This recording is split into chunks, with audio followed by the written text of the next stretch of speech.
انسان کا یقین مضبوط ہونا چاہیے۔ دعا کے معاملے میں ہم انتظار ہی نہیں کرتے۔ کچھ وقت گزرتے ہی ہم تھکنے لگتے ہیں، مایوس ہو جاتے ہیں کہ ہماری دعائیں قبول نہیں ہوتی۔ ہمیں لگتا ہے کہ ہمارے لیے معجزے نہیں ہوتے، لیکن معجزے تو ان کے لیے ہی ہوتے ہیں جو اللہ پر کامل یقین رکھتے ہیں۔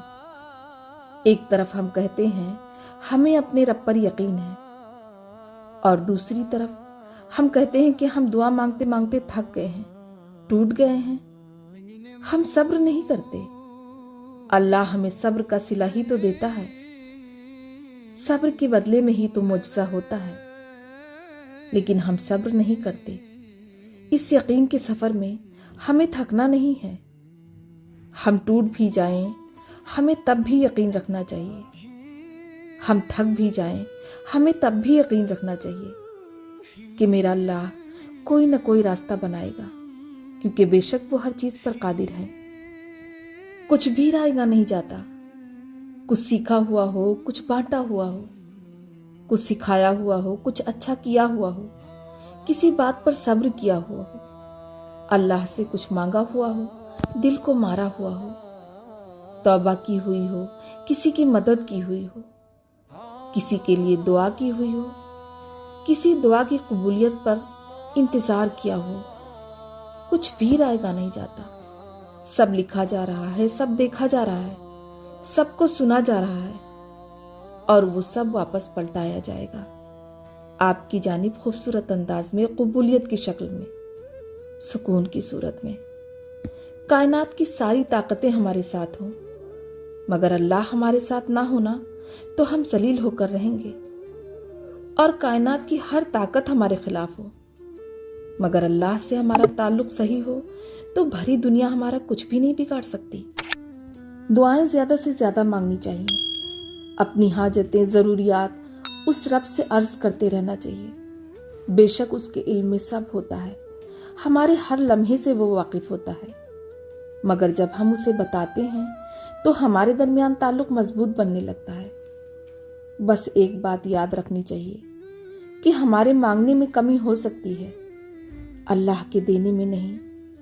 وہ بہترین وقت پر بہترین طریقے سے نوازنے والی ذات ہے۔ جب زندگی میں تمہارے بلند ہونے کا وقت آتا ہے تو تمہیں سب سے زیادہ آزمایا جاتا ہے۔ یہ آزمائشیں تمہیں توڑنے کے لیے نہیں ہوتی، بلکہ تمہیں مضبوط بنانے کے لیے، تمہاری نیت کو صاف کرنے اور تمہیں اگلے قدم کے لیے تیار کرنے کے لیے آتی ہیں۔ یہ وہ لمحہ ہوتا ہے جب تمہیں سب سے زیادہ صبر اور حوصلے اور یقین کی ضرورت ہوتی ہے۔ ہمت نہ ہارو، جھکو بھی نہیں، تم کسی عظیم مقصد کے لیے تیار کیے جا رہے ہو۔ اداس کیوں ہو؟ کیونکہ دعا قبول نہیں ہو رہی اس لیے؟ تو سن لو، اللہ تم سے تھوڑا امتحان لیتا ہے، تھوڑی آزمائش میں ڈالتا ہے، لیکن اس کے سوا کون ہے جو تمہاری پکار کو سنے گا؟ اس بات پر یقین رکھو کہ وہ تمہیں ہر لمحہ دیکھ رہا ہے اور سن بھی رہا ہے۔ وہ تم سے غافل نہیں ہے، بس ابھی دعا قبول نہ کر کے آزما رہا ہے۔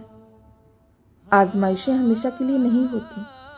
جب کوئی امید نظر نہ بھی آئے پھر بھی دعا کے لیے ہاتھ اٹھاؤ، کیونکہ بس وہی ہے جو دے سکتا ہے۔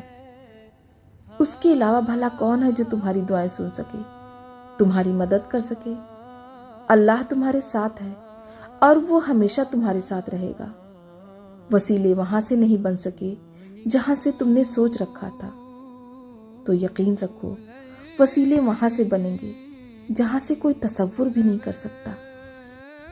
اسی لیے اداس نہ ہو۔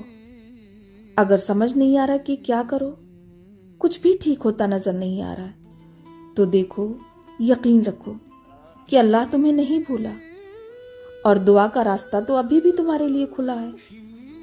تمہاری دعائیں ضرور قبول ہوں گی۔ مشکلات تو زندگی کا حصہ ہیں، پوری زندگی نہیں۔ اچھے دن بھی آئیں گے۔ ہاں، یہ سچ ہے کہ زندگی کا سب سے تکلیف دہ پہلو یہی ہے کہ رات کی کسی پہر انسان اپنے تکلیف سے ہار جاتا ہے، آنسو اس کی ہتھیلی پر گرتے ہیں اور وہ اپنی سسکیوں کو دبانے کی کوشش کرتا ہے، لیکن اس کی اذیت کو محسوس کرنے والا کوئی نہیں ہوتا۔